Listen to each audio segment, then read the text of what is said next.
From Dodge City and in the territory on west, there's just one way to handle the killers and the spoilers, and that's with a U.S. Marshal and the smell of Gunsmoke.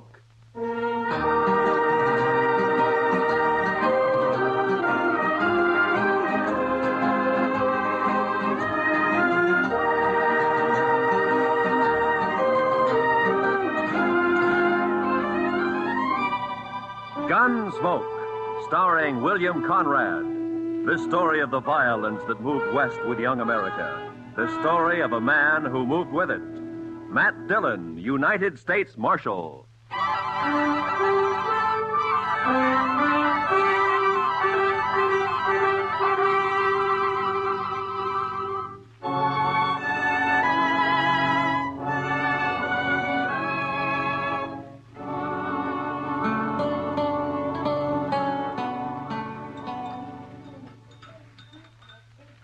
Mr. Dillon, could I give you some more coffee? Yeah, I guess so. How about you, Chester? Yes, sir, I believe it will. Why don't you just leave the coffee pot here on the table, Miss Keller? Why, sure thing, Marshal. Oh, I got some fresh eggs this morning, if you're interested. They were just brought in. Well, good. Cook us up about a half a dozen of them, huh? Have them for you right away, Mr. Dillon. All right. Fresh eggs. My, I'll swear if Delmonico's ain't getting to be about as fancy as some of them Kansas City restaurants. Well, that's civilization, Chester. Progress. Another 5 years and Dodge City will be tamed, curried, and bridled. Seeing's believing, Mr. Dillon. Well, you'll see it. Both of us will see it. That is, if we live that long. Yeah. I beg your pardon, gentlemen. You Mr. Yeah? Dillon, the marshal here? Yes, that's right. Well, I'm sorry to bother you at breakfast, Marshal. My name is Hunter. Ed Hunter. Mr. Hunter. I'm a deputy sheriff from Richmond, Virginia. Come in the Santa Fe this morning. I see. Well, why don't you pull up a chair, Mr. Hunter? Thank you, sir. Chester Proudfoot, Mr. Hunter. Howdy do. How do you do? Here's my first trip to the frontier. I find it a rather remarkable experience.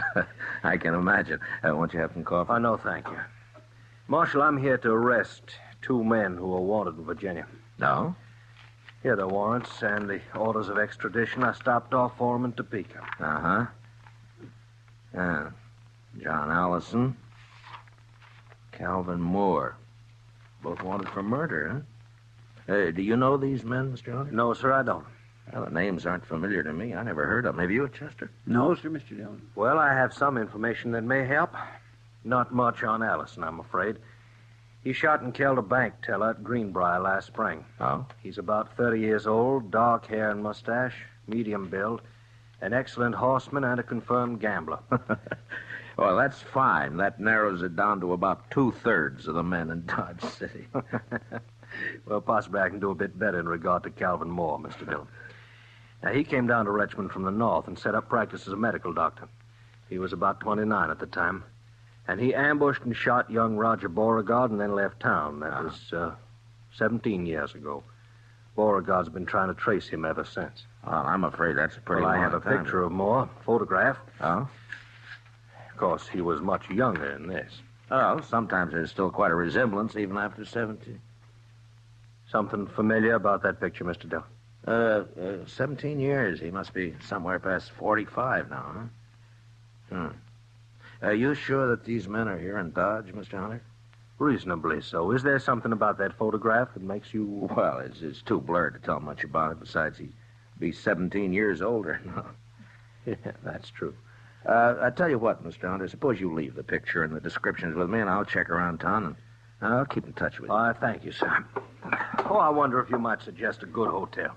Certainly. Why don't you try the Dodge House? It's a corner of Railroad Avenue at the end of the plaza, the East End. Tell the deacon I sent you. I thank you again, Mr. Dillon, and I'll be grateful for any help you can give me in this matter. Yeah, sure. So long. You want to see the photograph, Chester? Yes, sir, I do. Well, Mr. Dillon, that's... Yeah. What are you going to do, Mr. Dillon? I don't know, Chester. He's my friend. I never asked him anything about his life before he came here. Didn't seem to matter. But now the law says he's a murderer. And I'm part of the law. So now it does matter. Maybe it's not him. No, it's him, all right, Chester. You saw it same as I did. It's Doc.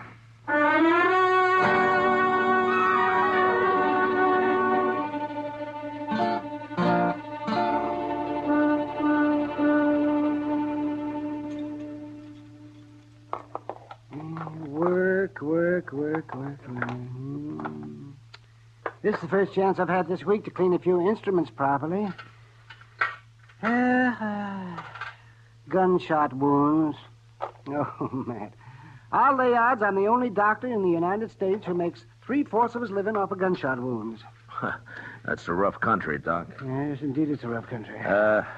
Maybe you ought to have stayed back east. Yes, see, broken bones, babies, and gunshot wounds. Well, I wouldn't know the first thing about a good civilized case of gout anymore. What part of the East did you come from, Doc? See, I went to medical school in Boston. I studied consumption, colic, liver complaints. Never had a case of liver complaint in all the time I've been here, though.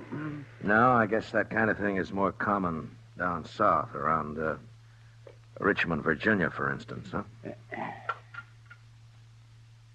Matt, stop beating around the bush. You've got something on your mind, and it's bothering you. Look, Doc, a deputy sheriff from Virginia came in on the morning train. He's got a warrant for murder against a man named Calvin Moore. He's got a photograph of Moore taken 17 years ago. Would you like to look at it? All things are taken from us and become portions and parcels of the dreadful past. Are you Calvin Moore?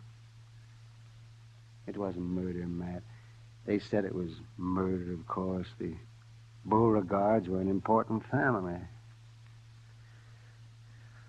Would you like to tell me about it? Oh, not much to tell, Matt. I'd been in practice in Richmond about a year. And there was a girl. Beautiful girl. With spirit and fire and that soft radiance that only Southern girls seem to have. Me, that was so long ago. I've been in the South myself. Roger Beauregard and I were both courting this girl. He was a typical Virginia gentleman, hot-headed, used to having his own way. He started threatening me, warning me. And I laughed it off. Then one day I was coming back from a case, and I ran into Roger on a country road. He had a pair of dueling pistols, and he challenged me. What? Well, that's not a crime, Doc. That's self-defense. It's not a crime here anyway. Well, I tried to talk him out of it, but he was crazy mad. He shoved one of the pistols in my hand, and he pulled back on his horse, and he leveled his gun. I had no choice. We both fired. He missed. I didn't. Self-defense, yes, but there were no witnesses, and I was an outsider, a Yankee. So you ran for it, is that it? I ran for it. St. Louis, Virginia City, Montana Territory, the Panhandle, Wichita, Abilene, and Dodge. I changed my name to Charles Adams. And the girl, Doc. What happened to her? I waited for her in St. Louis. We were married there. 2 months later, she died of typhoid fever. Well, you never know. No matter how much you figure you understand somebody, you just quite never know. I can't go back there, Matt. I've got no defense. I'd mean prison. I'd rot in prison. I won't go back, Matt. Now, Doc, look, Hunter is here after 2 prisoners.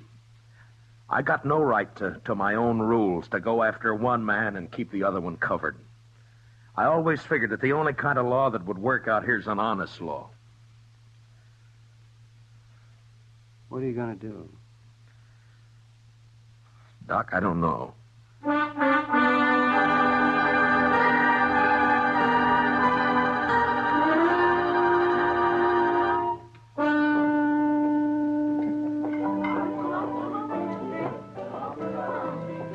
You're late, Matt. I decided you weren't going to stop in tonight. Is Chester around, Kid? Yeah, over there by the faro table. Oh. Matt, what about this Virginian who's been hanging around for the last 2 days? Oh, Hunter? Yeah. He's a deputy sheriff, got a couple of warrants to serve. Why? Well, he's been asking questions.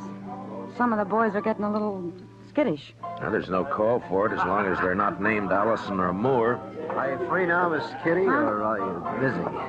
What's it look like? Well, I figured maybe he was just killing time. Hiya, Marshal. Bunko? Bought you a drink, Kitty. It's over on the bar. All right. Thanks. Matt, I'll be off in a couple of hours. Drop around. Yeah. Yeah, maybe. I understand you've got a rival lawman in town, Marshal. Well, there's a deputy here from Virginia, if that's what you mean. I always figured you were the law here. Is he short in this town, Marshal? Say the word, we'll run him out. I ever ask you for help, Bunko? Well, no. When a man's short in Dodge, I'll run him out. No offense, You Marshal. keep your own cinch tight. Don't worry about anybody else, huh? I'll see you, Bunko. I swear I never saw anybody with such bad luck in all my life. My gracious, he ought to swear off Pharaoh and stick the stud. Oh, Chester. The old Jethro Keener. He just lost 3 weeks' pay. And Bunko Benson, sitting right there beside him, mind you, picked up $230. So that's why he's feeling big. Come on, Chester, let's take a walk. Huh? Yes, sir. 3 weeks' pay. Mercy, I never saw such luck. What about Doc, Chester? He turned in a couple hours ago. That's when I came on over here. How's he acting? About as usual. No signs of planning to run out, if that's what you mean, Mr. John.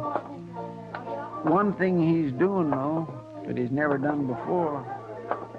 He's toting a gun. Good evening, Marshal. Oh, hello, Mr. Hunter. Since you didn't come to me, Mr. Dillon, I've come to you. I'm wondering what progress you've made. Well, I'm still checking. Any results at all, Marshal? Well, I don't have much to go on, you know. Well, now, Calvin Moore was a doctor by profession. He might still be practicing. I suggest we investigate the local doctors. Well, that wouldn't take long. We've only got one, Doc Adams. How long has he been here? Oh, about 4 years. How old a man is he? Late 40s, I imagine. But he doesn't show much resemblance to that photograph you gave me. Well, maybe you're too used to him to notice the resemblance. Yeah, maybe. I'd like to look him over myself, Marshal. Well, he's pretty busy out on calls most of the time, and... Not all the time. No, not all the time. All right, Mr. Hunter, I'll bring him around.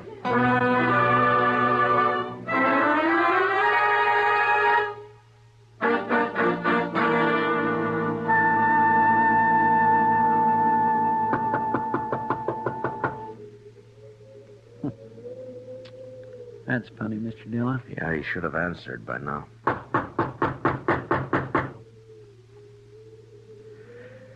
Well, we're wasting our time, Chester. He's gone. Well, now, he might have got called out on a case. Yeah, I know, but I don't... Hey, what? That was across the plaza, down toward the Dodge House. Come on, Chester.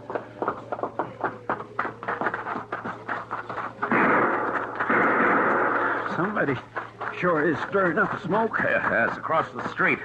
Edge of the railroad yards, I think.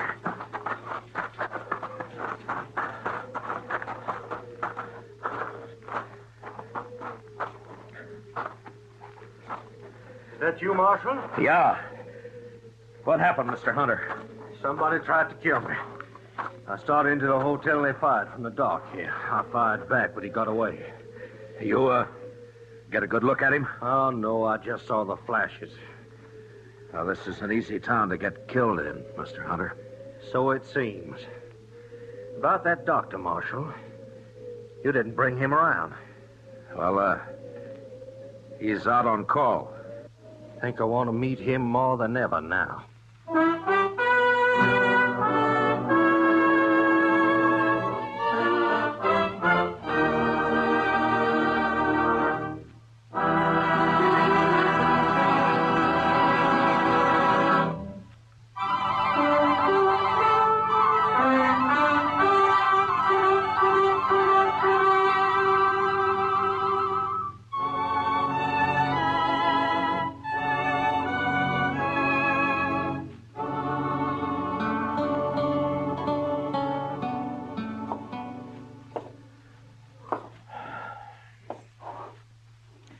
What time is it, Chester? 2:15 a.m., Mr. Dillon. Yeah. I sure hope we don't have to spend the whole night waiting here. I don't see how Doc puts up with the smell of all this medicine. He's used to it, I guess. Yeah. I suppose a man can get used to anything except dying. You think it could have been him that fired those shots, Mr. Dillon? Chester. Hmm? There's somebody coming.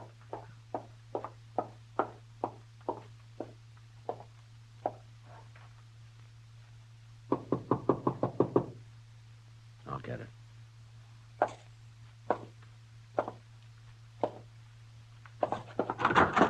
Doc, Marshal. Come on in, Bunko. Doc's not here, but he'll probably be... Oh, what happened to your arm? I got thrown into a barbed wire fence. Here, let's have a look at it, huh? No. It's all right. It's a gunshot wound. All right, hold it, both of you.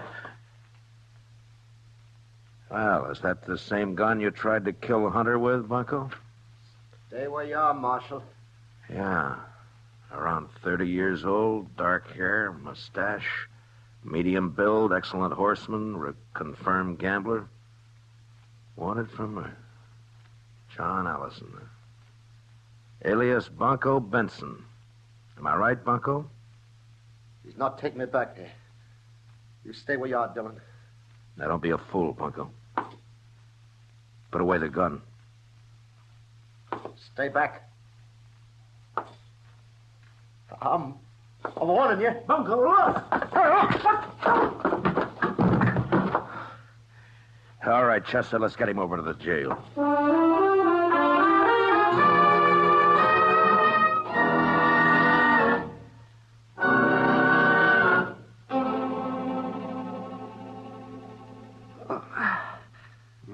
Just hold still now, Bunko. Just one more second. I'll have hold that bullet now, and then we'll just... there. Now, add that one to your collection, Matt. Well, I'll make Hunter a present of it. It wasn't bad shooting to be firing in the dark at a gun flash. He'll never get me back to Virginia. Now, hold still, Bunko. Don't expect a man to tie a bandage with your arm waving around like a mare's tail in fly time. See, how'd you know he'd come to my office, Matt? I didn't, Doc. We were waiting for you. Oh, I see. There we are. No. That ought to stop the bleeding. And don't loosen it up any. And you'll live to hang yet. Don't worry about my hanging, Doc. I'll outlive you. Well, in view of the circumstances, I'd say the odds are about even. Well, Matt, shall we adjourn to the front office? Yeah, come on, Doc. Lock the cell, will you, Chester? Yes, sir. Well, I turned in at 10 o'clock tonight. I got 1 hour's sleep. They called me over to Mrs. Behan's. She thought her baby was on her way. False alarm, of course. Usually is the first time. And I got back and I came straight over here. Doc, you were wearing a gun earlier today. What'd you do with it? Oh, I put it back in the drawer where it belongs. I realized I was acting like a fool. Was that where you were waiting in my office? Somebody tried to kill Hunter, and you thought... Look, Doc, I've tried to think of some way out of this. A way out for both of us. I got one man under arrest back there now, and I can't rightly set myself up as a judge and free the other man. I'd even hoped you'd cut and run for it. You'd get away if you did, you know. Hunter doesn't know the country. I've been running for 17 years, Matt, and it's still caught up with me. I'm too old to run any farther. What are you going to do? I'm a lawman, Doc, right or wrong. Well, then, guess I'm under arrest. Huh? No, I didn't say that. I just said that... Does Doc Adams here? There's a... Oh, there you are, Doc. Yes, what's the trouble? That fellow over in the railroad yard's asleep on the track is drunk, I guess. They were switching cars. You better come, Doc. He's awful bad.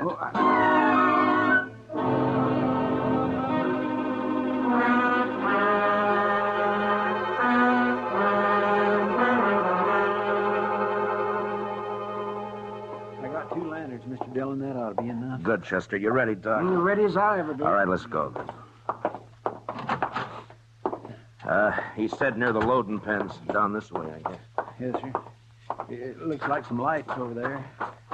People around. Marshal, is that you? Yeah. Oh, Hunter.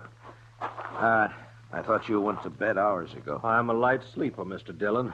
I heard there's an accident over in the yards. Thought it might give me a chance to meet your local doctor. Well, I guess you can meet him right now if you want to. Doc, this is Ed Hunter. Doc Adams. How do you do, sir? Mr. Hunter? I got one of your prisoners locked up, Mr. Hunter, John Allison. Known here as Bunko Benson. Good. I just found out he's the man who tried to kill you tonight. He caught one of your bullets in his arm. Oh, I see. Why, then it's one down and one to go. Just Calvin Moore. Dr. Calvin Moore. This is no time to stand around making chin music. I'm sorry, Well, Hunter. that's quite all right, Marshal. I'll go with you.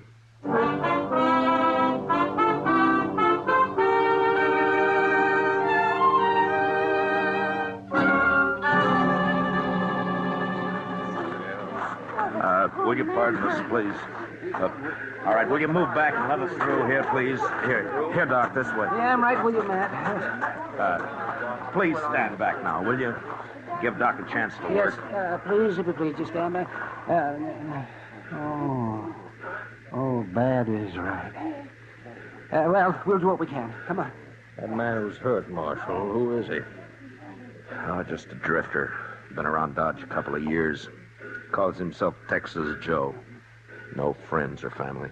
Nobody knows where he came from. It's the usual story. Easy now, Tex. We'll have you fixed up here in just a couple of shakes. Is that you, Doc? That's right. I told him get you. Be all right if you got here. Why, sure, it'll be all right. You just lie still now. Yeah. Certainly has to work under primitive conditions. Doc? Yeah. Chester, will you get those lanterns going and give Doc some more light? Yes, Mr. Dillon. Yeah, he's the only real doctor this side of Abilene. Mr. Dillon, is there anything I can do to help? I guess not, Miss Kelly. Thanks anyway. Poor old Tex. Why, he stopped in the restaurant not more than 4 hours ago. I fixed him a meal. You never know. Well, Doc can pull him through if anybody can. Sure he can. Put one of those lanterns on the other side there, Chester. Yes, you You Doc. seem to have a lot of faith in this Dr. Adams. They've got reason to, Mr. Hunter. Matt, could you give me a hand here? Oh, yeah. Yeah, sure, Doc. Lift his head up just a little bit there, Matt. Yeah, all right. Not much of a chance. All I can do is make him comfortable. Marshal Dillon, Now, don't try to talk, Texie.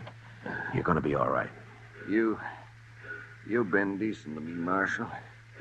Just a bum, but you treated me square. You and Doc, only friends I got. Sure, Tex. I got one more favor to ask. Could someone read me some scripture? Well, Tex, I just don't recall anything. Marshal, Hold on. I know some. Mrs. Kelly, I doubt if he can hear. I can hear. Please. The Lord is my shepherd. I shall not want. He maketh me to lie down in green pastures. He leadeth me beside the still waters. Mrs. Kelly. He restoreth my soul. Mrs. Kelly. He- I think that's enough. Poor soul.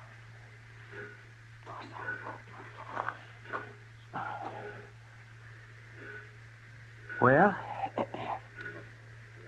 can't win them all, I guess.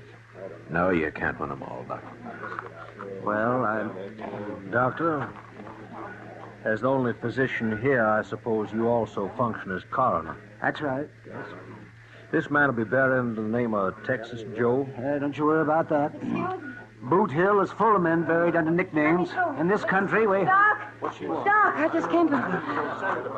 Oh. What, Kitty?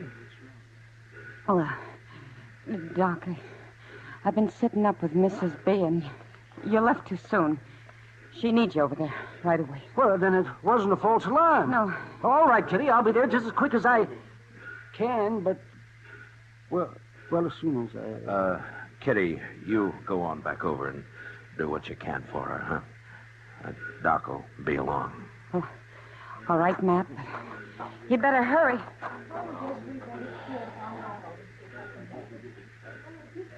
Well, Mr. Hunter, Gentlemen, this seems to have been my lucky night. Both my fugitives located within an hour of each other. I guess there's nothing I One can of do. them safely in jail and one of them dead.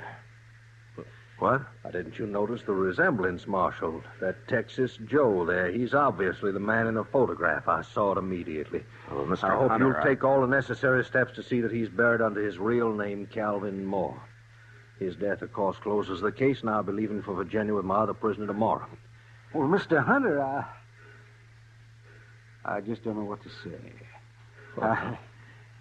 Now, I'd say it's no time to stand around making chin music, Dr. Adams. You have a patient waiting, and this town seems to depend on you. Well, of course, but... Hey, you got work to do, Doc. And, Doc, make sure it's a boy, huh? Well, I'll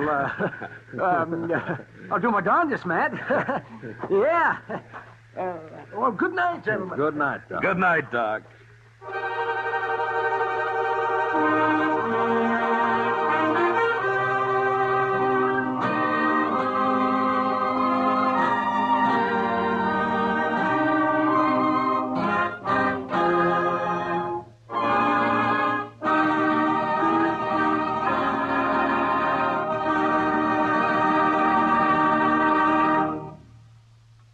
Gunsmoke, under the direction of Norman MacDonald, stars William Conrad as Matt Dillon, U.S. Marshal. Tonight's story was specially written for Gunsmoke by Les Crutchfield, with music composed and conducted by Rex Corey. Featured in the cast were Lawrence Dobkin, Lou Krugman, Paul Dubov, and Vivi Janis. Parley Bear is Chester, Howard McNear is Doc, and Georgia Ellis is Kitty. Gunsmoke is heard by our troops overseas through the facilities of the Armed Forces Radio Service. Join us again next week as Matt Dillon, U.S. Marshal, fights to bring law and order out of the wild violence of the West in Gunsmoke.